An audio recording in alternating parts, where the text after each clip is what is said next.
Mu Weifeng bersama para muridnya menunggu Xinmu untuk maju. Xinmu sama sekali tidaklah takut dan akan menyelesaikan pertarungan ini dengan cepat. Xianxiu sudah tahu teknik apa saja yang dimiliki oleh Xinmu. Ia bisa melihatnya dari kematian dua juniornya. Akan tetapi kemampuannya itu sudahlah kadaluarsa. Sebab 200 tahun yang lalu, dua paksi sudah mendirikan teknik pengendalian pedang. Sosok Master Kekaisaran Yang Kang telah berhasil mengalahkan petarung terkuat di dunia dengan satu pedang saja. Jadi Xianxiu akan menunjukkan bagaimana teknik itu digunakan. Sesaat kemudian pertarungan langsung saja dimulai. Xinmu yang menerapkan pertarungan jarak dekat tentu akan kesulitan untuk bisa menghadapi serangan jarak jauh seperti itu. Selain itu, teknik pengendalian pedang Xianxiu sangatlah cepat dan begitu banyak.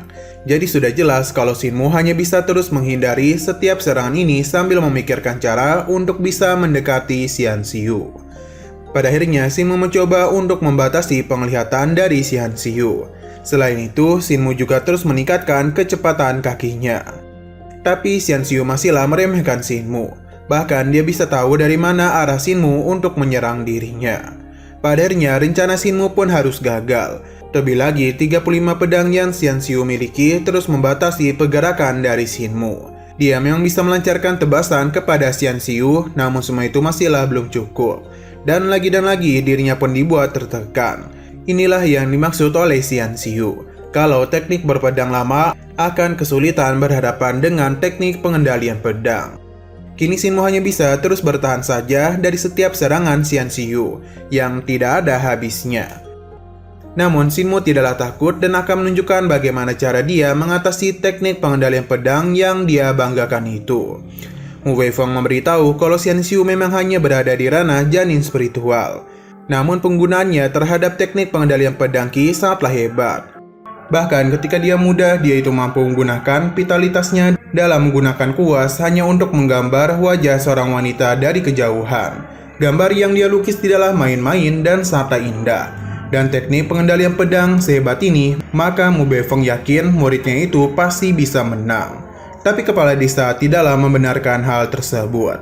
Karena Xinmu tidak akan pantang menyerah dan pasti memiliki cara untuk memenangi pertarungan. Di sini Xinmu bisa merasakan benang Qi yang begitu tipis. Bahkan ini tidaklah bisa dilihat oleh mata telanjang. Jadi Xinmu pun menggunakan teknik matanya untuk bisa melihat benang Qi-nya. Semua itu berhasil dan membuat Xinmu bisa memotong semua benang Qi-nya dengan mudah. Tapi Xianxiu tidak akan membiarkan hal tersebut. Terlebih lagi, pedangnya bukanlah pedang sembarangan. Karena dia menerapkan teknik pedang Li Jiang, teknik pengendalian pedang nomor 1 di Xinjiang Selatan. Serangan Xianxiu pun semakin dia percepat yang membuat Xinmu kesulitan dalam memotong benang Qi-nya. Xianxiu kembali meremehkan Xinmu karena dia itu hanya memiliki satu pedang, sedangkan dirinya memiliki 35 gerakan pedang yang siap menghabisinya. Xinmu tidaklah takut dan akan terus menahan setiap serangan dari Xianxiu. Tapi yang menjadi masalah di sini, Xianxiu telah meningkatkan pola serangannya. Meskipun di dalam kondisi yang sedang terdesak, Xinmu tidaklah kehabisan akal. Dia pun menggunakan teknik Zhen, yakni 1000 tangan kegelapan. Xinmu memang berhasil menahan serangan sungai pedang dari Xianxiu. Tapi teknik barusan telah membuat Xinmu kelelahan. Bahkan Xianxiu tahu tangannya pasti telah sakit. Pada akhirnya, Xinmu pun menggunakan teknik pengendalian pedangnya. Sudah jelas dia itu masihlah belum menguasai teknik tersebut. Jadi benangnya begitu tebal dan pergerakan pedangnya juga tidak secepat Xianxiu. Namun Xinmu masihlah memiliki teknik lain, yakni segel iblis yang sebelumnya telah dia pelajari. Segel ini mampu mengeluarkan jiwa seseorang untuk sementara waktu, yang membuat Xianxiu tidak bisa bergerak terlebih dahulu. Pada akhirnya Xinmu pun berhasil mengenainya. Kakek pincang penasaran apakah Nenek Su yang telah mengajari Xinmu teknik barusan. Tapi Nenek Su sendiri belumlah pernah melihat metode penyegelan kuno seperti itu. Mu Weifeng sungguh kesal karena Xinmu menggunakan teknik iblis untuk bisa menang dalam pertarungan itu. Mu Weifeng tidaklah bisa menerima semua ini. Tapi kepala desa tidaklah mempermasalahkan hal tersebut dan lebih baik Mu Weifeng membawa satu peti mati untuk Xianxiu. Selain itu mereka masihlah memiliki 11 lagi. Berhubung peti mati sudah disiapkan, jadi Mu Weifeng dan para tetua lainnya tidak akan diam saja. Ketegangan pun mulai terjadi di antara kedua belah pihak. Karena bagaimanapun, Mu Beifeng ingin menghabisi mereka semua. Gerakan aneh pun mulai dilakukan oleh kelompok Mu Beifeng. Si Mu yang menggunakan penglihatannya mampu melihat benang-benang spiritual untuk mengaktifkan sebuah formasi. Jadi dia pun meminta kakek dan nenek Su untuk waspada. Tapi mereka menenangkan si Mu dan memintanya untuk melihat bagaimana mereka bisa mengatasi semua ini. Mu Beifeng dan yang lainnya tidaklah peduli dan mulai melakukan pengepungan agar bisa mengaktifkan formasi naga air. Formasi yang mereka ciptakan itu tidaklah main-main, karena memiliki kekuatan yang begitu dahsyat. Nenek Su tahu kalau ini adalah sungai dari Lijiang dan sungai Najiang. Mu Beifeng memberitahu kalau dulu ada pendekar pedang bernama Lao Guan Susui. Ia mampu menerapkan pertarungan pedang Lijiang dengan baik. Jadi pada hari ini dia akan menggunakan roh jahat Jiandang Su. Sosok naga air yang begitu besar pun telah muncul. Tetesan hujan dari formasi ini bukan hal yang biasa, karena berisikan teknik pengendalian pedang yang begitu mengerikan. Tapi kakek bisu sudah mudah menyatukan kembali teknik 35 pedang dan memberikannya kepada Shin Mu. Yang sepertinya dia menganggap pertarungan ini hanyalah permainan saja. Tapi Shin Mu tidaklah mampu mengangkatnya karena itu berisikan besi yang begitu berat. Jadi nenek Su memintanya untuk tidak menyiru kakek bisu. Berhubung ini adalah anak-anak pedang, jadi nenek Su akan mencari di mana induk pedangnya berada. Dan begitulah dia bisa mengembalikannya menjadi pil pedang. Tapi Mu Beifeng dan yang lainnya tidak akan membiarkan pertarungan ini semudah itu. Naga air pun dikerahkan, yang mana itu berasal dari 10.000 pedang yang dikendalikan langsung oleh mereka. Jadi karena itulah bisa membentuk sosok naga seperti ini. Kepala desa meminta kakek buta untuk menghancurkan sendiri serang Mu Beifeng dan para tetua lainnya.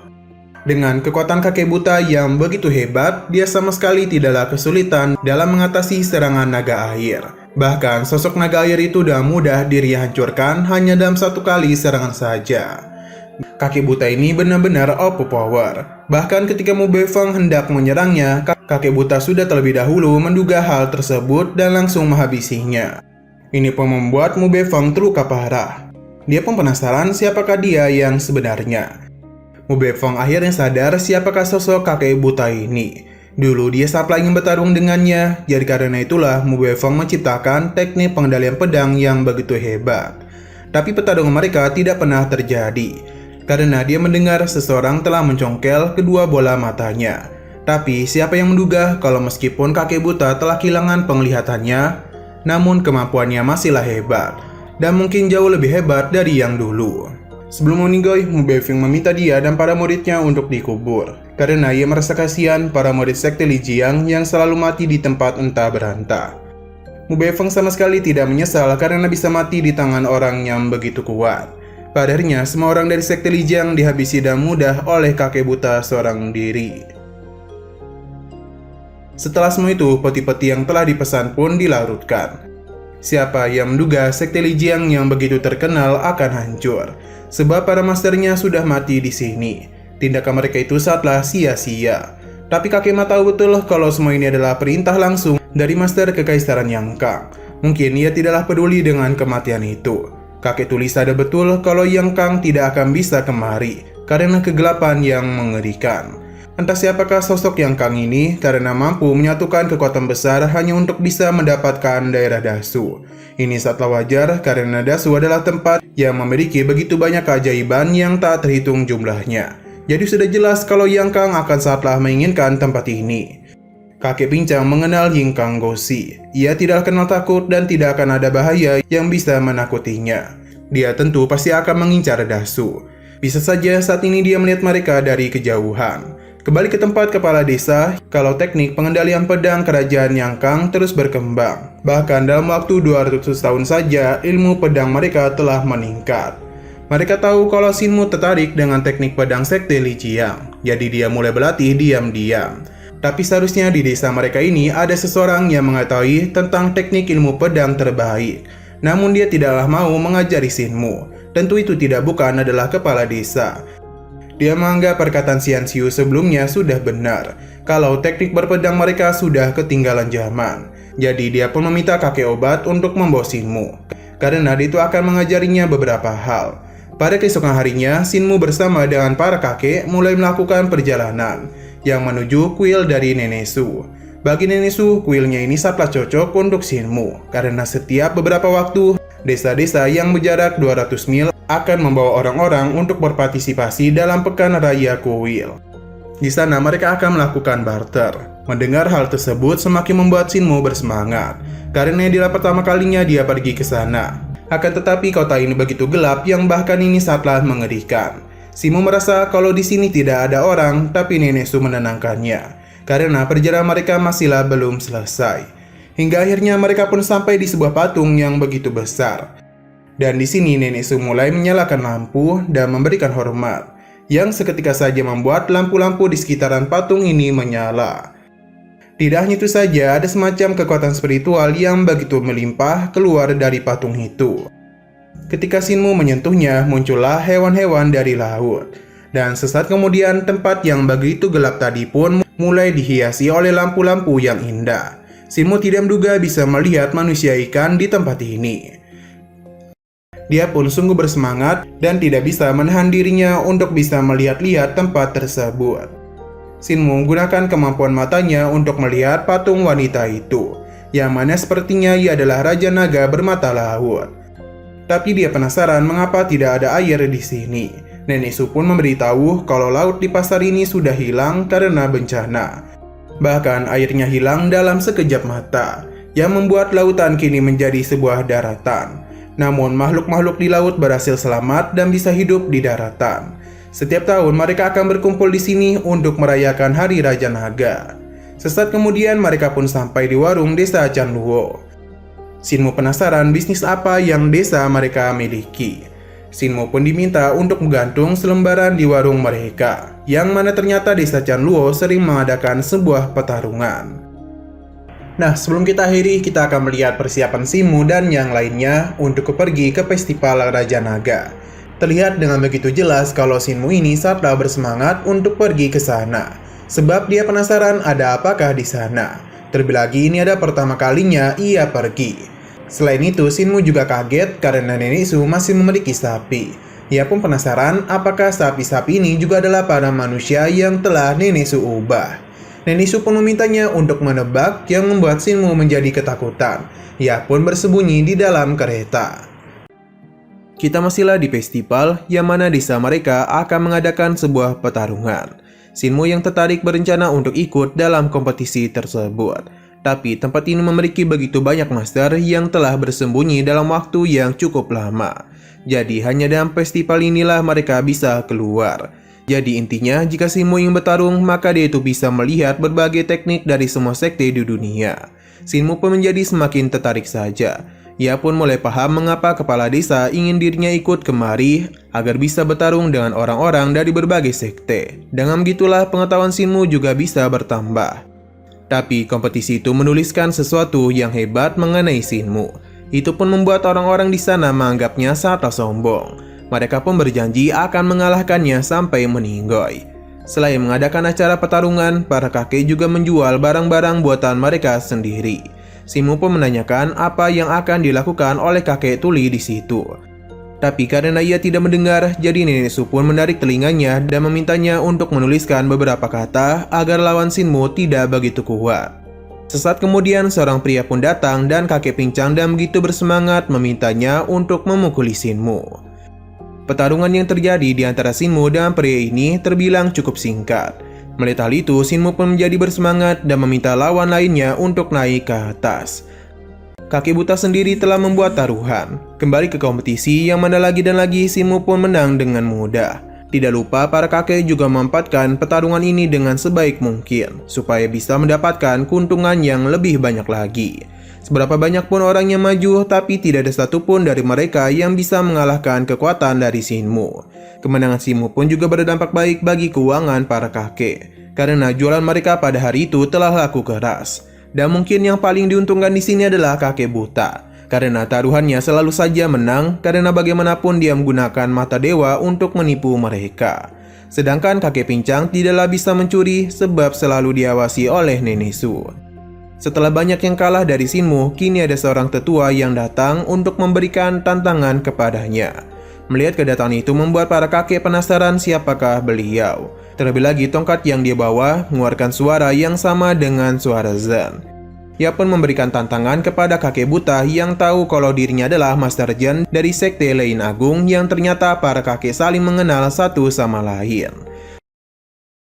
Kakek Ma pun diminta untuk bertemu dengan Master Zen, yang mana mereka sedang membicarakan tentang masa lalu. Lebih tepatnya ketika kakek Ma kehilangan lengannya. Sebagai rekannya dulu, Master Zen pun memberikan gesela yang telah disempurnakan oleh Tathagata atau Rulai, dan harapan hubungan guru dan murid di antara mereka bisa kembali pulih. Terlebih lagi dia mengingat mengenai janji kakek Ma kepada sekte lain, namun sepertinya dia itu sudah melanggarnya. Kakek Ma sungguh kesal, padahal Rulai sendiri yang memberikannya kesempatan untuk bisa hidup dengan bebas.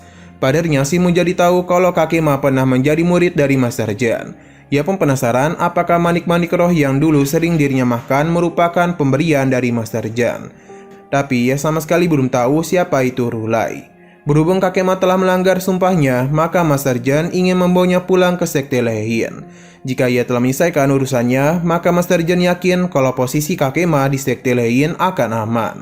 Tapi kakek Ma sepertinya tidaklah mau untuk kembali. Terlebih lagi dia itu tidaklah peduli dengan Rulai yang melakukan sesuatu. Dulu kakek Ma ternyata memiliki keluarga kecil, namun sekte lain malah datang untuk mengacau. Jadi demi menyelamatkan keluarganya, kakek Ma memilih untuk memotong tangannya sendiri. Karena begitulah sekte lain tidak akan tertarik lagi kepadanya.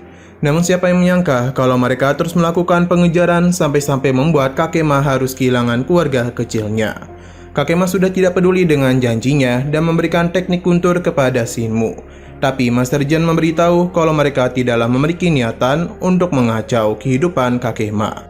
Sebab semua itu hanyalah kesalahan saja. Untuk Rulai sendiri berniat untuk menyelamatkan kakek Ma dari kesengsaraan dunia fana.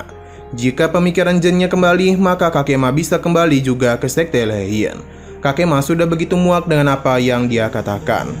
Karena mereka sendiri yang telah menghabisi keluarganya. Lantas hati Zen apa yang sejak tadi dia maksud? Para kakek pun mulai bersiap karena sepertinya sesuatu yang besar akan terjadi. Master Zen tetap tenang dan memberitahu kalau para murid tidaklah sengaja menghabisi anak dan istrinya. Jadi dia lebih baik melupakan kesalahan tersebut agar bisa mendapatkan pencerahan.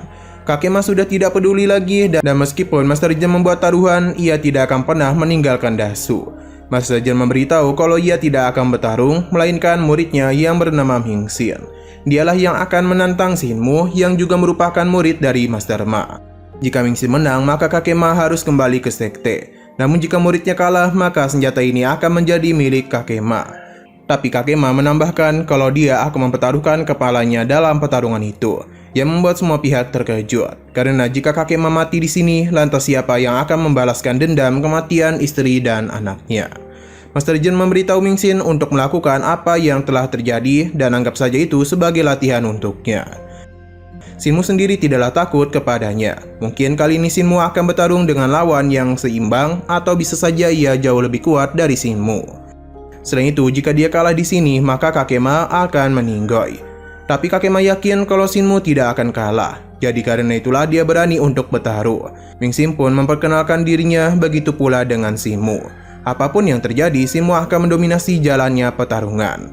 Benar saja, dalam pertarungan itu terlihat dengan jelas kalau Shinmu berusaha untuk mendominasi jalannya pertarungan. Dia juga menggunakan teknik tinju petir dari sekte lain. Namun serangannya masihlah mampu ditahan oleh Mingxin dengan lonceng emasnya. Ini pun membuat Shinmu terkejut. Pasalnya, serangan tinju petirnya bahkan tidak sanggup ditahan oleh kera iblis. Lantas bagaimana bisa Mingxin bisa menahannya? Dia pun sadar kalau pria ini telah menyembunyikan kekuatannya. Master Zen memberitahu kalau seni bela diri sekte Lei Agung miliknya berbeda dengan sekte lain. Mereka menerapkan pengetahuan dan pikiran Rulai dalam setiap serangan mereka. Dan begitulah setiap mereka melakukan penyerangan, tidak ada rasa dendam yang membuat serangan mereka begitu tenang namun mematikan. Hal itu jugalah yang mampu menstabilkan kekuatan. Kakek Ma sudah tahu kalau Mingxin telah menerapkan Dharma sejak kecil. Dengan ditambah latihan Zen secara bertahap, maka bisa menenangkan pikiran mereka. Sekte Lei Agung mengutamakan jantung sekte, yakni hati Tathagata Mahayana. Dengan menggabungkannya dan teknik tinju petir lain, maka akan menciptakan kerjasama yang bagus dan itu juga adalah cara untuk menunjukkan belas kasihan kepada Master Zen. Tapi Shinmu tidaklah terlalu peduli, karena seharusnya tinju digunakan untuk bertarung. Ming-Sing sadar betul kalau Shinmu sudah terjebak dalam emosinya. Jadi dia tuh akan menunjukkan apa itu gaya lain agar ia bisa melihat perbedaan kekuatan di antara mereka. Shinmu menggunakan mata dewanya dan melihat Ming-Sing menggunakan teknik guntur ke-8 yakni Zen 1000 tangan. Tidak mau ketinggalan, Shinmu juga menggunakan teknik yang sama. Dalam pertarungan itu terlihat kalau Shinmu dan Ming-Sing saling berimbang. Tapi Master Jen sadar betul kalau Shinmu akan kewalahan, karena dia itu menggunakan teknik tersebut dengan kemarahan. Dan benar saja, secara perlahan-lahan tinju Shinmu mulai ditahan dengan begitu mudah, dan bahkan harus menerima serangan dari Ming-Sing. Shinmu pun menjadi paham kalau inilah alasan mengapa dirinya belum bisa menggunakan tinju petir secara sempurna, karena tidak memiliki pikiran yang tenang. Tapi Shinmu tidaklah boleh menyerah di sini. Sebab jika tidak, nyawa Kakema akan dalam bahaya. Shinmu pun akan mencari cara agar bisa mengetahui titik lemah dari Shinmu. Namun Ming-Sing sudah mulai menggunakan teknik yang hebat yang bahkan menciptakan sosok Jen tepat di hadapan semua orang. Kekuatan itu akan membuat orang-orang tidaklah berani kepadanya. Bahkan terlihat orang-orang di sana langsung saja memberikan hormat. Sedangkan Shinmu sendiri sepertinya telah menemukan sesuatu. Atau lebih tepatnya, ini adalah titik lemah dari Ming-Sing. Ia pun menanyakan bagaimana pemahamannya terhadap Jen, yang tentu Ming-Sing sangatlah menghormatinya. Perkataannya berbeda dengan Shinmu karena ia tidaklah terlalu peduli dengan semua itu. Karena bagi Shinmu, dia sendiri yang adalah dewa. Jadi untuk apa juga mereka memberikan hormat kepada dewa lain? Setidaknya itulah yang Shinmu ajari dari kakek buta. Ia pun kembali merapalkan kekuatan iblis dan dewi. Tidak hanya saja segel iblis keempat juga Shinmu gunakan untuk meningkatkan kekuatannya. Tapi ia tidak bisa menggunakannya dalam waktu yang lama karena jika tidak vitalitasnya akan meledak. Pertarungan pun kembali dimulai di antara mereka berdua. Dalam pertarungan ini sudah jelas kalau Shinmu akan unggul. Sebab meskipun Ming-Sing telah membentuk pertahanan, tapi Shinmu sudah tahu di mana titik lemahnya. Jadi dia pun langsung saja melancarkan serangan kepadanya. Dengan segel iblis yang sebelumnya ia pelajari telah membuat Shinmu mampu mengeluarkan jiwa dari Xingming. Tapi Shinmu tidak akan menghabisinya. Kakema mengingatkan kepada Master Jen kalau demi ambisinya untuk menjadi lebih kuat telah membuatnya melupakan sesuatu. Ia tidak menduga kalau Master Jen akan mewariskan kelemahannya kepada muridnya sendiri. Master Jen mengakui kekalahannya, sedangkan Ming-Sing sungguh tidak menduga Shinmu bisa menggunakan teknik Jen dengan diikuti oleh berbagai teknik lainnya. Sepertinya Shinmu itu bisa menggunakannya dengan mudah. Tapi bagi Shinmu, teknik tersebut memang dapat digunakan dengan begitu banyak hal. Jadi lebih baik Ming-Sing tidak terpaku pada satu titik saja. Ming-Sing pun mengakui kekalahannya dan dia juga berterima kasih karena telah memberikan pencerahan pada pikirannya. Master Jen memintanya untuk kembali, selain itu dia kembali memberitahu kepada Kakema kalau Rulai sangat ingin dia kembali. Bahkan dia sendiri yang memurnikan tongkat tersebut agar kedepannya Kakema bisa mewarisi jubah Rulai. Selain itu, lengan Kakema juga masihlah disimpan di pagoda 1000 Buddha. Master Jen berharap kalau suatu hari nanti dia bisa kembali ke sekte lain. Perkataan yang membuat para kakek menjadi semakin kesal saja kepadanya. Bahkan kakek obat berjanji akan melakukan sesuatu kepada sekte lain. Master Jen tidaklah menjawab dan memilih untuk pergi. Shinmu pun menyarankan kepada para kakek untuk menghabisi murid dan guru itu. Mendengar perkataannya, seketika saja mereka pun kabur dan menjadi bahan tertawaan semua orang di sana. Kakema pun memberikan tongkat ini kepada Shinmu karena dia telah memenangkan pertarungan tersebut. Senjata ini bernama Shiki Luo.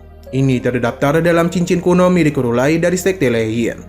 12 dering ini dapat meninggalkan 12 jenis pikiran yang mengganggu. Tongkat ini terbagi menjadi 4 zaman kuno. Ini bukanlah sesuatu yang bisa dianggap remeh. Bahkan nilai sendiri sebanding dengan seluruh kota penakluk naga. Mendapatkan harta ini membuat Shinmu menjadi sangat terkejut. Nah, setelah semua itu kita pun diperlihatkan kalau ada seseorang yang meminta pertolongan dan juga mencari seorang nenek tua karena istrinya akan segera melahirkan. Namun kegelapan malam sudah tiba, jadi akan sangat sulit untuk bisa membantunya. Pria ini memberitahu kalau desanya tidaklah begitu jauh. Mendengar dia berasal dari desa Zhangzuwang, mengingatkan orang-orang kalau terdapat banyak bayi yang meninggoy di sana. Pria ini pun hanya bisa bersujud saja karena bagaimanapun dia sudah tidak punya pilihan lain, sebab istrinya akan segera melahirkan. Untung saja nenek Sudan yang lainnya datang untuk memberikan bantuan kepadanya. Malam di Dasu sudah mulai terjadi. Namun Sinmu bersama kakek buta dan nenek Su tengah melakukan perjalanan untuk membantu istri pria ini yang hendak melahirkan. Jadi bisa dikatakan kalau saat ini mereka sedang berpacu dengan waktu. Hanya saja mereka penasaran mengapa desa pria ini selalu saja mengalami kejadian bayi yang meninggal. Ini jugalah yang membuat Nenek Su bertanya-tanya, karena kemungkinan besar ada hal yang buruk bersembunyi di desa tersebut, yang seakan-akan memang menunggu kelahiran para bayi agar bisa menghabisinya. Pria ini pun semakin panik saja. Tidak lama kemudian mereka telah sampai di desa Zhangzuang. Hal aneh langsung terlihat karena tidak ada patung pelindung di desa itu. Jadi bagaimana bisa kegelapan tidak dapat masuk? Tidak mau berlama-lama, pria ini pun langsung membawa Nenek Su ke tempat lahiran istrinya. Teriakan dari istri pria itu pun mulai terdengar. Sinmu dan kakek buta hanya berdiri di luar saja. Namun sepertinya ada yang tidak beres pada pohon besar itu. Sinmu akhirnya menyadari kalau patung batu yang melindungi desa telah terikat pada pohon besar. Jadi inilah alasan mengapa kegelapan tidak dapat masuk kemari. Kakek buta meminta Sinmu untuk membuka mata dewanya agar bisa melihat sesuatu yang buruk pada desa ini. Jika dia menemukan sesuatu, maka Sinmu bisa langsung menghabisinya. Sinmu mulai membuka mata Shen Xiaotian untuk mencari tahu alasan mengapa para bayi di desa ini selalu saja dihabisi. Wujud sebenarnya dari patung ini mulai terlihat dan awalnya memang tidak ada hal yang aneh. Hingga Sinmu menyadari sesuatu kalau pohon besar ini tumbuh dengan baik. Tapi mengapa daunnya malah berwarna hitam? Siluet sosok penghuni pohon ini pun mulai terlihat di mata Sinmu. Dan secara perlahan ini pun mulai jelas. Yang mana itu adalah sosok ular besar yang seharusnya ada pada patung dewa. Namun mengapa ia bisa berbuat seperti ini? Kakek buta menyadarkan Sinmu kalau sosok itu hanyalah iblis ular yang bersembunyi di balik dewa yang sudah mati. Dialah pelaku yang menghabisi para bayi agar bisa mengambil kehidupan mereka. Kakek buta sungguh penasaran sudah berapa banyak bayi yang dihabisi oleh iblis ular ini. Dia pun meminta Sinmu untuk melawannya dan tidak usah mempedulikan dewa yang ada di hadapannya. Sinmu paham dan sadar juga dirinya pun mulai bertindak, karena tidak mungkin ia membiarkan iblis ini memangsa begitu banyak manusia lagi. Satu-satunya cara menghabisi iblis ular adalah menghabisi dewa ini. Sinmu harus bergerak dengan cepat karena jika tidak, bayi yang sedang di dalam sana akan mati juga. Ini adalah pengalaman pertama Sinmu yang mengharuskan dirinya menyerang penghuni patung dewa. Keraguan sempat menyelimuti diri Sinmu, tapi kakek buta terus memberikan pencerahan. Ini jugalah yang membuat Sinmu mengingat semua perkataan para kakek yang melakukan segala cara agar bisa melindunginya. Maka Sinmu juga harus mengambil risiko agar bisa melindungi bayi yang tidak bersalah. Tebasan pisau pun dirinya lancarkan yang mampu menembus tubuh dewa itu. Serangan Sinmu berhasil dan membuat dewa ini masuk kembali ke dalam patung. Dan begitu juga Sinmu bisa melihat lokasi jiwa dari iblis ular. Akan tetapi, iblis ular itu sepertinya sudah berhasil memakan kehidupan dari bayi tersebut, yang membuat tubuhnya tidak bisa bergerak. Sinmu sepertinya menyadari hal tersebut. Dia langsung saja melancarkan serangan dengan atribut api miliknya. Hal ini juga disadari oleh iblis ular. Namun semua itu sudah terlambat karena bentuk kedua dari teknik pedang formasi pembunuh sudah lebih dulu menghantam tubuhnya.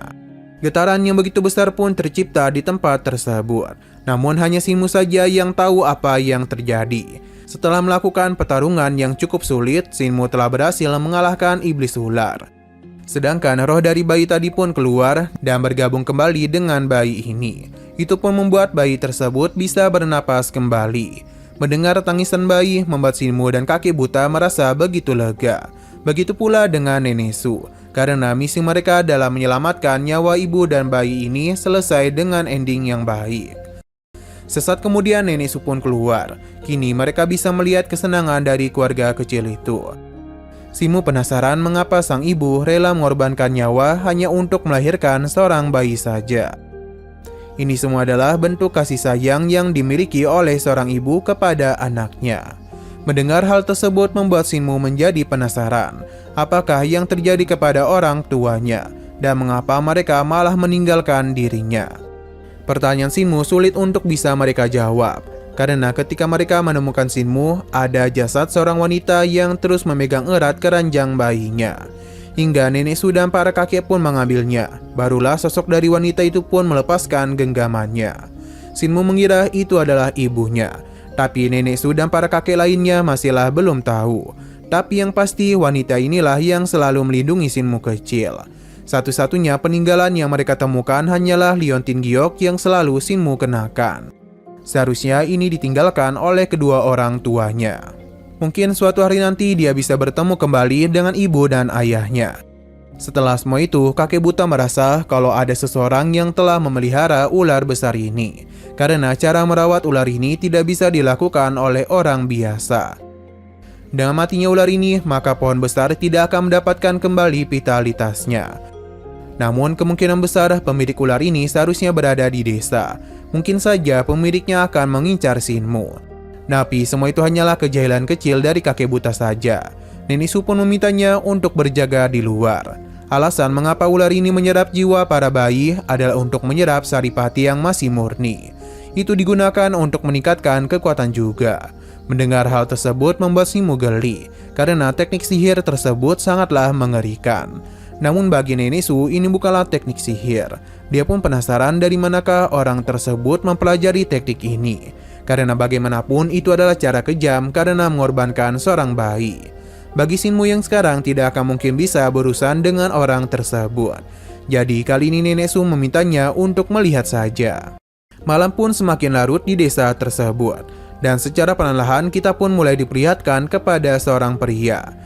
Yang kemungkinan besar ialah pelaku yang merawat ular iblis. Shinmu yang sedang tertidur bisa merasakan adanya teknik bayangan dan dipadukan dengan teknik sihir.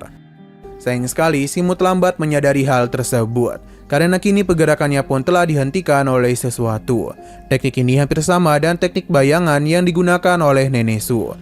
Sosok ini sempat terlihat hingga nenek Su pun memanggilnya untuk datang kepadanya. Sepertinya sosok ini mengenali nenek Su dan tidak dalam duga orang kuat sepertinya malah bersembunyi di dasu. Shinmu yang mengkhawatirkan nenek Su mencoba untuk melepaskan diri. Sedangkan di dalam sana nenek Su juga mengenali sosok pria tersebut. Hanya saja dia itu masihlah berbentuk bayangan dan berencana untuk menyerang nenek Su. Akan tetapi pergerakannya seketika saja terhenti. Nenek Su tidak akan membiarkannya berbuat jahat lagi, karena semakin banyak orang sepertinya maka hanya akan membuat sekte suci surgawi dianggap sebagai sekte setan surgawi. Kekuatan nenek Su sungguh sangat hebat, karena mampu menarik sosok tersebut dari bayangannya. Shinmu bisa melihat kalau pertarungan sedang terjadi di dalam sana, dan dia juga telah mendengar kalau pria ini memanggil nenek Su sebagai istri pemimpinnya. Tentu sosok ini tidaklah mampu berbuat terlalu banyak di hadapan nenek Su. Di dalam pertarungan itu, kita diperlihatkan dengan sosok sebenarnya dari nenek Su. Bahkan suaranya tentu berubah ke gadis muda. Di saat nenek Su ingin menghabisi pria ini, sesuatu pun mulai terjadi. Yang mana kini malah nenek Su yang berada di dalam kondisi terdesak. Secara perlahan namun pasti, kekuatan dari pria ini telah membangunkan sesuatu dalam diri nenek Su. Ini pun bisa dilihat oleh Shinmu, dan tentu saja dia agak kaget karena ada orang lain di dalam diri nenek Su. Shinmu harus segera bertindak karena sosok ini tidak akan tinggal diam saja. Dia pun teringat dengan senjata Sikiluo yang mampu menghentikan 12 macam pikiran yang mengganggu.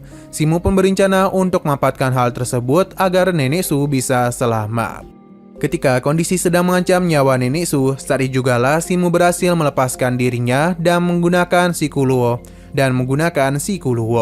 Berkat itu jugalah telah mementalkan pria tersebut dan menstabilkan kondisi dari nenek Su. Sepertinya sosok di dalam diri nenek Su ini belumlah bisa dia kendalikan. Shinmu menyadarkan nenek Su kalau pria ini berusaha untuk melarikan diri. Tapi sayang sekali pergerakannya terlalu cepat jadi tidak bisa mereka tangkap. Sedangkan di sisi lain kakek buta tengah minum dengan santuinya. Hingga ada seorang pria yang memberitahu dirinya tentang bahaya di malam gelap. Karena bisa saja nyawa kakek buta akan dalam bahaya. Ketika dia semakin dekat, kakek buta mulai menyadari sesuatu. Kalau pria ini adalah pengikut dari kultus iblis. Jadi hanya dalam sekejap mata saja dia pun berhasil menumbangkan pria tersebut. Kakek buta sudah banyak tahu tentang kultus iblis dan juga teknik yang digunakan oleh mereka. Jadi tidak heran mengapa bayangan pria ini dengan begitu mudah dia sakiti. Hanya saja kakek buta tidak menduga kalau Yang Tuan akan mengutus kultus iblis ke Dasu. Pria ini pun mulai berubah dan memuji Nenek Su. Karena selain mampu memikat pemimpin kultusnya, dia juga memiliki rekan yang sangat hebat dan bahkan terkenal di dunia. Ia menyayangkan misinya yang gagal, padahal istana sebentar lagi akan bangkit. Setelah kejadian yang mencekam pada malam itu, matahari sudah menyinari Dasu. Simu pun berpamitan dengan keluarga kecil itu. Dalam perjalanan, Simu kembali bertanya apakah Nenek Su sebenarnya istri dari pemimpin kultus iblis. Dan sebenarnya kultus iblis itu apa? Simu terus saja bertanya kepada kakek buta dan juga Nenek Su. Sampai-sampai kakek buta ini tidak fokus dalam jalannya, dan ujung-ujungnya ia pun terhantu. Nenek Su memintanya untuk tidak berpura-pura mati di hadapan Sinmu. Pada akhirnya Nenek Su pun memberitahu kalau kultus iblis dikenal sebagai sekte iblis terbesar di dunia luar. Dia memang memiliki hubungan tertentu dengan mereka. Iblis batin adalah iblis tua dari sekte iblis surgawi. Untuk bisa menyempurnakannya, Nenek Su harus mencuri cakram ajaib dari kultus iblis. Selain itu, meskipun pria malam tadi sudah dia habisi, namun mereka sepertinya tetap mengejar dirinya. Karena Nenek Su telah membawa buku kultus iblis. Bahkan orang-orang kultus iblis sudah mengejarnya selama 40 tahun. Mendengar hal ini membuat Sinmu terkejut. Awalnya Nenek Su tidaklah takut kepada mereka, hingga dia pun mulai khawatir kalau kultus iblis akan mengirim puluhan ribu muridnya untuk menyerang dirinya, yang malah akan membahayakan desa saja. Kembali kepada desa sebelumnya, yang mana ada 2 orang yang telah datang kemari dan mengetahui kalau tempat ini dipenuhi oleh energi negatif. Jadi tetua ini penasaran apakah ada monster yang telah menyebabkan masalah. Pria ini membenarkan hal tersebut dan kemarin iblis ular sudah dihabisi oleh Sinmu. Mereka sama sekali tidak tahu kalau ada ular besar yang bersembunyi di dalam pohon. Mendengar hal tersebut, tetua ini pun mulai melakukan sesuatu kepadanya. Kita dibawa kepada 2 pria sebelumnya yang masih berada di desa Zhangzuang. Mereka membongkar sebuah peti mati yang kemungkinan besar adalah pria yang telah dihabisi oleh kakek buta. Tetua ini mulai melakukan sesuatu untuk melihat ingatan dari pria itu sebelum dirinya dihabisi. Mereka tidak hanya melihat sosok kakek buta saja, namun juga pada Nenek Su yang berubah menjadi wanita lain, yang mana sepertinya mereka mengenali sosok wanita tersebut. Nah, pria bertopeng pun mengatakan kalau pria itu telah menerapkan latihan yang dia ajarkan, namun dia malah tersesat dan membuatnya terjebak dalam kejahatan. Atas tindakannya yang selalu memakan bayi di desa Zhangzuang membuat pria itu kesal dan meminta tetua penegak hukum untuk tidak memberikan ampunan kepadanya dan lebih baik segera mengirim jiwanya ke alam baka. Sebuah teknik pun mulai dikeluarkan oleh tetua ini, yang mana kegelapan yang ada pada pria tersebut dibakar habis oleh api miliknya. Setelah urusan mereka selesai, pria ini pun disadarkan. Sedangkan kedua pria barusan berencana untuk pergi ke desa orang-orang cacat. Sinmu berpindah kepada Sinmu yang dibangunkan oleh Nenek Su. Kalau burung yang mereka tangkap sudah bertelur, jadi Sinmu diminta untuk mengambilnya di kandang ayam. Ketika berada di sana, Sinmu pun terkejut sebab telur ini sangatlah besar dan menduga kalau Jiang Fonglang adalah keturunan naga dan ayam. Tapi sayang sekali induknya ada di sana yang membuat dia marah karena telurnya berusaha untuk diambil. Padarnya Sinmu pun harus disiksa oleh Ji Ponglang. Dalam pertarungan itu, Sinmu tidaklah bisa berbuat apa-apa selain terus menerima pukulan manja dari Ji Ponglang. Bahkan ketika dia ingin melancarkan serangan, Ji Ponglang lebih dulu membakar Sinmu dan membuatnya tidak bisa berbuat apa-apa. Para kakek pun menyayangkan karena Sinmu tidaklah bisa berbuat apa-apa di hadapan Ji Ponglang. Ini juga telah membuat Sinmu merasa kesal. Dia langsung saja pergi ke tempat peradaban kuno untuk memperluas pemahamannya. Dia berjanji cepat atau lambat kekalahannya hari ini akan dia balaskan. Selama Sinmu melakukan perjalanan, dia merasakan kalau ada seseorang yang mengikutinya. Dan benar saja terlihat kalau ada sosok yang mengikutinya, yang mana itu adalah seekor rusa. Tapi Sinmu sudah tahu siapa dia, jadi dia pun berpura-pura terluka dan memancing rusa itu. Yang tentu saja dia adalah Nenek Su. Sinmu meminta Nenek Su untuk kembali karena dia bisa menjaga diri dengan baik. Sinmu pun berlari dengan begitu cepat untuk menjauhi Nenek Su. Akan tetapi dia malah bertemu dengan sebuah bison yang sempat dirinya duga adalah Nenek Su. Namun ternyata itu bukan. Hal ini pun membuat bison tersebut marah dan langsung saja menyerang Sinmu. Untung saja bison itu ternyata memang adalah Nenek Su.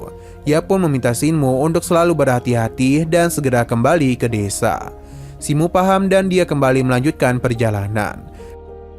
Di desa terlihat kalau dua pria sebelumnya telah sampai. Penetua penegak hukum dari sekte Tianseng pun mulai memperkenalkan dirinya dan berharap bisa bertemu dengan istri pemimpinnya. Yang menyambutnya adalah kakek obat dan kepala desa. Ia memberitahu kalau orang yang mereka cari tidak ada di sini. Dan jika mereka berani memasuki desa, maka mereka tidak akan pernah lagi terhubung dengan dunia luar. Sepertinya pria bertopeng mengenali kepala desa dan menanyakan apakah dia tetap berada di sini. Karena sangatlah sedikit orang dari generasi mereka yang masih hidup sampai sekarang. Pria bertopeng ingin menemui Nenek Su untuk membicarakan sesuatu kepadanya.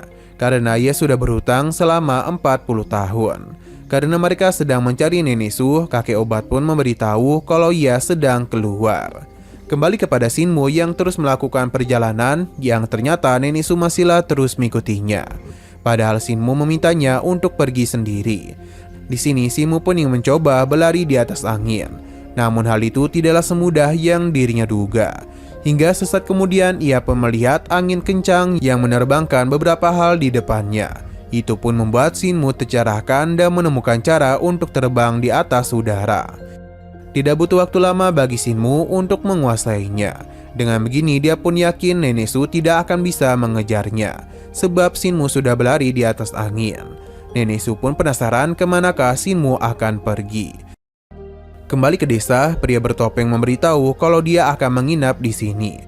Sebab sudah 40 tahun mereka mencari Nenek Su. Jadi menunggunya sebentar tidak akan masalah. Mendengar mereka yang akan bermalam di sini mengejutkan kakek obat. Terlebih lagi penetua ini mulai melakukan sesuatu yang seakan-akan dia sedang mengirimkan sinyal. Dan benar saja beberapa armada kapal pun mulai terlihat dan sedang menuju ke desa. Tidak hanya armada kapal saja, namun patung pelindung juga dibawa untuk melindungi mereka dari gelapnya malam di Dasu. Mereka memberitahu kalau aula 360 sekte surgawi sedang menunggu kembalinya istri pemimpin mereka. Kedatangan pasukan dari kultus sekte iblis surgawi tidaklah diduga oleh para kakek. Karena bagaimanapun jumlah mereka saat ini sangatlah banyak. Kakek pincang berharap Nenek Su segera kembali. Karena orang-orang itu hampir memindahkan seluruh sekte ke desa mereka. Sinmu berpindah kepada Sinmu yang sedang menikmati perjalanannya di atas awan. Namun ada yang aneh karena tiba-tiba saja angin bertiup kencang kepadanya, yang membuat Sinmu harus kehilangan kendali. Tidak hanya itu, dia juga berpapasan dengan sosok binatang imut. Tapi sayang sekali Sinmu harus terjatuh lebih dulu. Untung saja rubah imut menyelamatkan Sinmu. Awalnya dia kaget karena melihat ada rubah imut yang bisa berbicara. Ternyata rubah ini sedang tidur, namun terkejut ketika melihat Sinmu berlari di atas awan. Sinmu pun meminta maaf karena sebelumnya dia sedang mengejar angin. Hanya saja dia penasaran bagaimana bisa rubah itu terbang dengan mudah. Yang ternyata ia mempelajarinya dari sebuah buku. Ia pun memperlihatkannya kepada Sinmu. Meskipun rubah ini tidak bisa membaca, namun dia mengikuti gerakan yang ada pada buku tersebut. Dengan memanfaatkan ekornya, dia pun bisa mengendalikan udara di sekitarnya. Berhubung Sinmu mampu mengejar angin, jadi rubah ini meyakini dia bisa mempelajari hal itu dengan mudah. Selain itu, dia juga meminta untuk diajari oleh Sinmu. Sinmu paham dan dia akan membacakan buku itu untuk rubah tersebut. Beberapa waktu pun telah mereka habiskan untuk membaca buku. Berkat adanya Sinmu telah membuat sang rubah tahu mengenai beberapa teknik lainnya. Ia pun berterima kasih karena telah dibantu. Rubah ini memperkenalkan dirinya sebagai Hulinger dan menanyakan nama pria di hadapannya.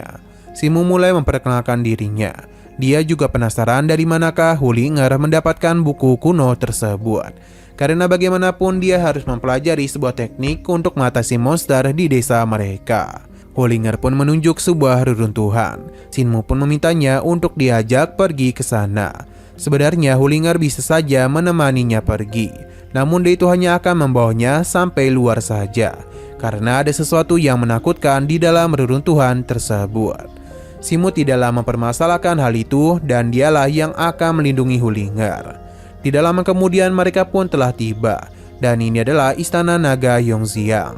Simu ingat kalau seharusnya istana ini berada di dalam air, namun bagaimana bisa berada di puncak gunung? Tidak mau berlama-lama, Simu dan Huling'er pun mulai masuk ke dalam sana. Meskipun di luar terlihat kecil, tapi di dalam sana ternyata memiliki area yang luas. Sinmu bisa melihat dengan jelas kalau tempat ini dipenuhi oleh kerangka manusia, yang sepertinya sesuatu telah terjadi di tempat tersebut. Bahkan saking banyaknya kerangka manusia, kemanapun Sinmu pergi, dia bisa melihat semua itu. Perjalanan terus mereka lakukan, bahkan mungkin ini sudah terlalu lama. Namun mereka tidak kunjung sampai ke intinya. Sinmu penasaran apakah mereka belum tiba. Huling'er terus mengajak Sinmu untuk masuk karena tidak akan lama lagi mereka itu akan sampai. Nah, sepertinya di belakang mereka ada sesuatu yang mengikuti. Tidak lama kemudian Sinmu dan Huling'er pun akhirnya sampai di tujuan akhir, yang mana di depan mereka terdapat sebuah tempat yang cukup aneh. Karena bagaimanapun di depan Sinmu terdapat wilayah yang di atasnya adalah permukaan air. Inilah dasar sungai Yongxiang. Pilar-pilar yang ada di sana berguna untuk menopang air agar tidak jatuh ke bawah. Sinmu bisa melihat para monster laut yang begitu besar. Huling'er pun memperlihatkan sebuah gambar kepada Sinmu, yang mana dulu ras yang berbeda bisa menjadi teman. Bahkan ada perjamuan makan yang besar. Kini Huling'er mulai ketakutan karena sesuatu yang mengerikan berada di depan mereka. Sinmu sebenarnya juga sempat takut, namun secara perlahan dia pun mulai pergi ke arah sana. Tidak lupa Huling'er juga ikut pergi bersama dengan Sinmu. Hingga pada akhirnya mereka pun telah sampai di sebuah gerbang yang begitu besar. Hembusan angin yang kuat telah menakuti Huling'er, tapi tidak untuk Sinmu. Dia malah menjadi semakin penasaran dengan apa yang ada di sana. Jadi dia pun memutuskan untuk masuk ke dalam. Terdengar suara yang cukup mengerikan sekaligus menyedihkan keluar dari tempat itu. Kabut yang ada di sana mengingatkan Sinmu kalau ini adalah kabut patah hati untuk meminta bantuan. Huling'er mencoba menahannya karena di sanalah hal yang mengerikan itu berada. Tapi Sinmu sudah keburu masuk dan menggunakan mata Shen Xiaotiannya. Kabut tebal tadi pun seketika saja menghilang, dan kini Sinmu bisa melihat sosok dari Raja Yongxia. Huling'er yang ketakutan ditenangkan oleh Sinmu, karena di depan mereka hanyalah kerangka naga saja. Ia sudah mati, namun seakan-akan auranya masihlah hidup. Dan ini adalah naga sungguhan. Sinmu ingat mengenai perkataan kakek Ma mengenai tinju guntur petirnya, yang meniru kekuatan dari naga sungguhan. Jadi Sinmu pun mulai mempelajari gerakan yang ada di depannya untuk bisa menutupi kekurangannya pada tinju gunturnya. Apa yang Sinmu lakukan berhasil. Tapi dia dikejutkan oleh orang-orang yang telah mati datang untuk menyerang mereka. Sinmu dan juga Huling'er kini telah terkepung, karena bagaimanapun jumlah mereka sangatlah banyak. Tapi Sinmu memiliki senjata pemberian dari kakek Ma. Berkat semua itulah tidak ada yang bisa mendekati Sinmu, karena pikiran jahat tidak akan tahan dengan kekuatan pilar tersebut. Sinmu semakin penasaran dengan apa yang telah terjadi di sini. Maka karena itulah dia pun mulai masuk lebih dalam dan dirinya pun melihat ada begitu banyak kerangka manusia. Di depannya juga ada tulang naga. Namun di sana sempat terlihat sebuah siluet mengenai pedang yang dililit oleh sosok naga di sekitarnya. Kita masih berada di istana Yongxiang. Semakin dalam mereka masuk, maka semakin kuat juga niat jahat yang bisa Sinmu rasakan. Bahkan Huling'er merasa hawa yang semakin dingin saja. Mereka sempat terkejut dengan sosok pria yang telah membeku. Tidak hanya itu, di sana ada tulang yang Huling'er yakini adalah tulang dari Raja Naga Abadi. Sinmu tahu betul kalau kabut ini adalah mantra Raja Naga Yongxiang untuk mengendalikan para mumi. Dia penasaran mengenai apa yang sedang dilindungi oleh Raja Naga. Hingga perhatian mereka tertuju pada bayi naga yang telah ditembus oleh sebuah pedang. Sinmu yakin dulu pernah terjadi pertarungan besar di tempat ini, yang membuat anak Raja Yongxiang harus menerima luka yang fatal. Dia yang begitu menyayangi putranya membekukan bayinya sendiri. Bahkan ia tidak peduli harus menghancurkan tempatnya. Tapi Raja Naga tahu kalau orang-orang akan memanfaatkan kondisi ini untuk mengambil putranya. Jadi Raja Naga sudah menyiapkan sesuatu untuk menghabisi para penyusup. Kemungkinan itu adalah pikiran jahat yang sejak tadi mereka rasakan. Seseorang pun mulai berbicara karena tertarik dengan tongkat Shinmu. Sosok ini menduga kalau yang datang adalah murid dari sekte Great Thunder Ying. Ternyata di sana ada pria bernama Gulinuan, pangeran Sangbao dari Yang Guo. Ketika pria ini berbicara, lonceng tongkatnya pun berhenti berbunyi. Gulinuan meminta untuk dibebaskan dan dia berjanji akan memberikan kemakmuran dan kekayaan kepada Shinmu. Tapi Shinmu memberitahu kalau dia berasal dari Dasu dan bukanlah murid dari sekte Great Thunder Ying. Selain itu, dia juga mendengar tentang ramalan di Yangkang yang berusaha untuk menghabisi orang-orang Dasu. Ternyata Gulinuan ini adalah guru dari Pangeran Yangkai saat ini. Dan pangeran itu jugalah yang telah menjadi pemimpin. Jadi Gulinuan bisa menjamin akan menjadi pelindung Shinmu dari bahaya yang akan menimpa Dasu. Shinmu penasaran seberapa kuatkah pria ini dan apa yang telah terjadi kepadanya. Gulinuan memberitahu kalau dulu pangeran sudah memberikannya perintah demi menjelajahi keajaiban di Dasu bersama beberapa murid. Ketika mereka telah tiba di sini, mereka pun menyadari kalau ada semacam manik-manik yang menyerap energi dan darah dari orang lain. Manik-manik itu dikirim ke naga muda yang telah membeku. Manik itu adalah bola naga dari naga sejati. Gulinuan meminta para muridnya untuk tidak membiarkan Longzhu menimbulkan masalah lagi. Ketika Gulinuan mengambil manik itu, sesuatu pun terjadi. Yang mana ini adalah bola dari Raja Naga Yongxiang di zaman dulu. Kekuatannya terlalu mengerikan. Para muridnya pun harus terhisap ke dalam manik-manik naga itu. Sedangkan dirinya telah dibekukan selama 200 tahun. Hollinger cukup terkejut karena pria itu masih hidup tanpa makan dan minum. Untuk Shinmu sendiri percaya dan apa yang dia katakan. Hanya saja dia penasaran apa yang ingin Gulian lakukan dengan benderanya. Ternyata ini dia lakukan untuk melindungi tubuhnya sendiri. Gulinuan telah melakukan yang terbaik untuk bisa membebaskan diri. Ia berencana untuk mengeluarkan pedangnya dan meminta Shinmu untuk menggunakannya demi menghancurkan segel itu. Dan begitulah bola naga tidak akan bisa menyegelnya lagi. Yuan Kanggo telah mengumpulkan pandai besi yang hebat. Mereka menggunakan semua harta jenius untuk menempa 16 pedang kelas 1. Ini sesuai dengan 16 jabatan tingkat pertama Istana Kekaisaran. Pedang yang dia miliki berasal dari pedang kelas 1 yang bernama pedang Shaobao. Sedangkan untuk tongkat Shinmu ditempa oleh Great Thunder Ying. Ini tidaklah bisa dibandingkan dengan harta karun yang dirinya miliki. Gulinuan pun mengeluarkan pedangnya dan meminta Shinmu untuk menariknya keluar. Sesuai dengan perkataannya, maka Shinmu pun langsung saja mengendalikan pedang itu untuk bisa menghancurkan tulang naga yang dia maksud. Namun Shinmu masihlah belum pandai dalam melakukan pengendalian pedang. Ini bahkan hampir saja menghancurkan es yang mengurung Gulinuan. Shinmu pun mengakui kalau ia tidaklah bisa mengendalikan pedang. Mendengar hal tersebut, Gulinuan akan memberikan pengajaran kepadanya. Tapi Shinmu tidaklah tertarik, karena kakek obat berjanji akan mempertemukannya dengan seorang ahli pedang terbaik. Jadi jika dibelajari di sini, maka orang itu tidak akan mengajarinya. Gulinuan memberitahu kalau ilmu pedang terbaik ada di Yingkang. Selain itu ada begitu banyak sekte pedang di Yingkang, tapi ada beberapa sekte saja yang dia akui. Padahal teknik pengendalian pedang ada pada diri sendiri. Yangkang telah memulai revolusi 200 tahun yang lalu. Pedang gerbang telah dibuka untuk mengabaikan perbedaan antara sekte, supaya bisa mengumpulkan keterampilan pedang dari seluruh dunia. Dan begitulah mereka bisa menciptakan teknik pedang terkuat. Ini juga dibentuk dengan menggunakan kebijaksanaan orang-orang di seluruh dunia. Ini jauh lebih baik daripada trik lama sekte yang digunakan selama ribuan tahun. Mendengar hal itu membuat Shinmu terkesan. Ia juga menganggap ini sangatlah mengagumkan. Gulinuan akan mengajarkan ilmu pedang terbaik kepadanya. Tapi setelah semua perkataannya, Shinmu tetap tidaklah tertarik, yang membuat Gulinuan kesal.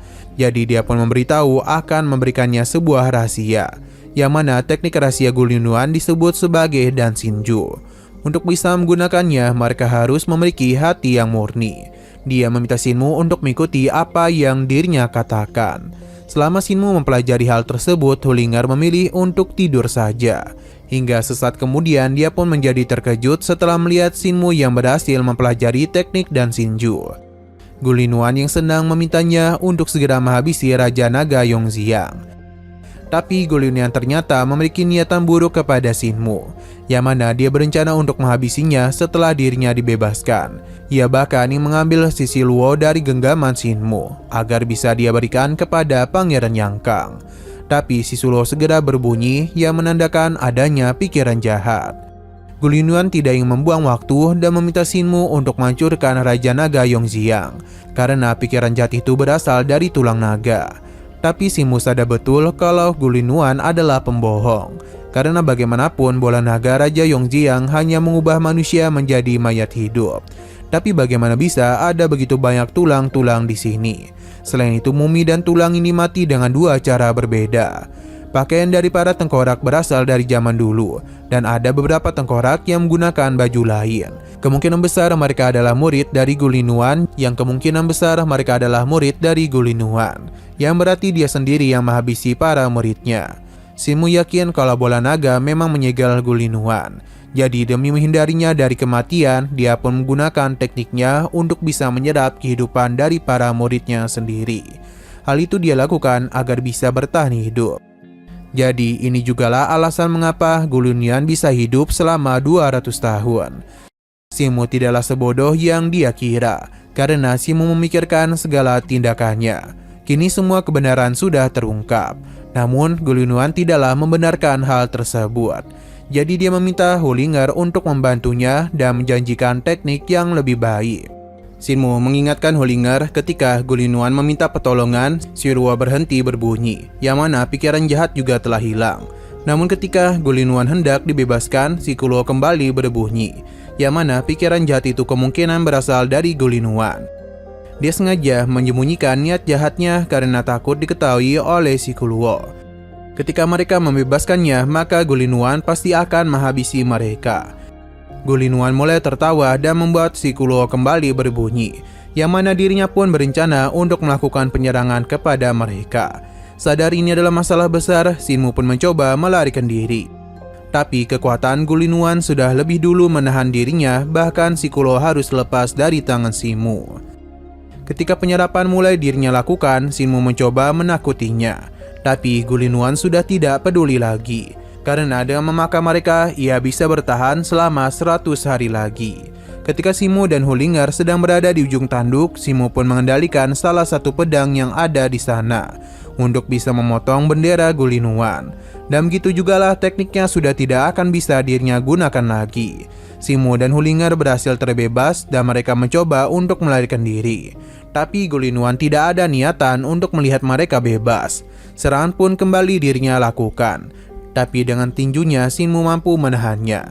Tindakan itu telah memancing kekuatan Raja Naga. Bola naga pun kembali menyegel Gulinuan, bahkan juga dengan serangannya. Dan begini Shinmu dan Hulinger pun bisa berhasil keluar. Sedangkan Gulinuan berjanji akan membalas apa yang telah mereka lakukan. Hulinger senang karena Shinmu tidaklah dapat ditipu oleh pria barusan. Ini sangatlah wajar karena Shinmu sudah seringkali ditipu oleh kakek dan neneknya. Nah, ternyata nenek Si sudah berada di sini dan juga sudah menunggu kedatangannya. Shinmu pun memperlihatkan pedang yang baru saja dirinya dapatkan. Ia penasaran apakah pedang ini sekuat dengan Shikulo. Bagi nenek Su, kedua harta ini sama kuatnya dan dapat menaklukkan sekte Yang Kang. Selain itu, Shinmu juga harus berterima kasih kepada Hulinger karena telah membantunya. Nenek Si pun memberikan sebuah buku kepada Hulinger untuk bisa membantunya berkultivasi. Namun sayang sekali Hulinger tidak bisa membaca. Mendengar kejujurannya, Nenek Su pun sudah tidak bisa berbohong lagi kepadanya. Karena jika ia belajar tanpa membaca, maka hal itu hanya akan membuatnya gila saja. Hulinger pun menjadi ketakutan dan akhirnya sadar kalau mereka memang segila apa yang Shinmu katakan.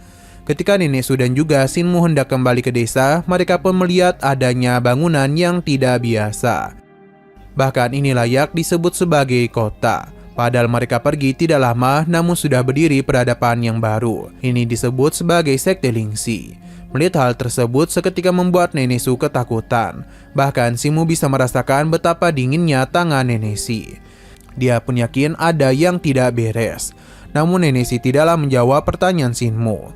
Kita lalu dibawa kepada pria bertopeng yang tengah minum bersama kepala desa. Shinmu pun akhirnya tahu kalau nama Nenesi adalah Shi Youyu.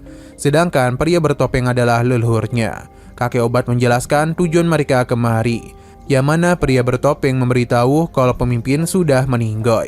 Kuil juga telah hilang yang membuat kekacauan terjadi. Sekarang Tuan Kekaisaran Yang Kang berusaha untuk mengambil kekuasaan mereka. Jadi sebagai leluhur, ia sudah tidak banyak waktu lagi. Dia berharap seorang pemimpin baru dengan bakat yang hebat bisa menggantikan dirinya. Shinmu masihlah belum tahu apa-apa. Sedangkan kepala desa penasaran mengapa sang pembunuh pemimpin kultus iblis adalah kandidat yang diinginkan olehnya. Namun karena pemimpinnya sudah meninggal, bukankah itu adalah waktu yang tepat untuk bisa membalas dendam? Bagi pria ini, pemimpin bintang sudah menunjukkan kemampuannya dalam menghabisi pemimpin kultus sebelumnya. Jadi dia adalah kandidat yang tepat menjadi pemimpin selanjutnya. Kakek pincang pun datang dan mentertawakan peraturan tersebut. Ia menyarankan Nenesi untuk menjadi pemimpin kultus iblis saja daripada berada di desa. Leluhur ini memberitahu jika Shi Youyu menolak permintaan ini, maka pemimpin selanjutnya pasti akan membalas dendam kepada kematian pemimpin kultus sebelumnya, yang mana mereka akan menghabisi Nenesi. Tapi kepala desa memberitahu kalau Nenesi adalah bagian dari desa mereka. Jadi jika ia tidak mau pergi, maka mereka tidak akan tinggal diam. Pria ini paham, dan jika itu adalah keputusan yang sudah mereka buat, maka tentu saja kultus iblis tidak akan tinggal diam saja. Mereka pun akan memberikan perlawanan. Dengan menggunakan bendera teleportasi, para master dari kultus iblis bisa datang dengan cepat. Ini merupakan salah satu harta terbaik yang dimiliki oleh kultus iblis. Dengan kekuatan yang mereka miliki, tidaklah heran mengapa Kekaisaran Yang Kang saat ingin mendapatkan kembali sekte iblis. Dengan kekuatan ini, maka Kekaisaran Yang Kang dapat mudah menguasai dunia. Kepala desa tidaklah menyangka mereka memandang tinggi orang-orang cacat seperti mereka. Selain itu, jika mereka terluka, maka hal itu pasti akan membuat Kekaisaran Yang Kang senang untuk mengambil alih kultus iblis surgawi. Tapi bagi leluhur ini, hancurnya sekte mereka sama saja dengan hilangnya pemimpin mereka. Jadi jika tanpa pemimpin, maka kultus iblis tidak akan mendapat berdiri seperti dulu lagi. Tidaklah masalah jika Kekaisaran Yang Kang mau mengambil alih semuanya.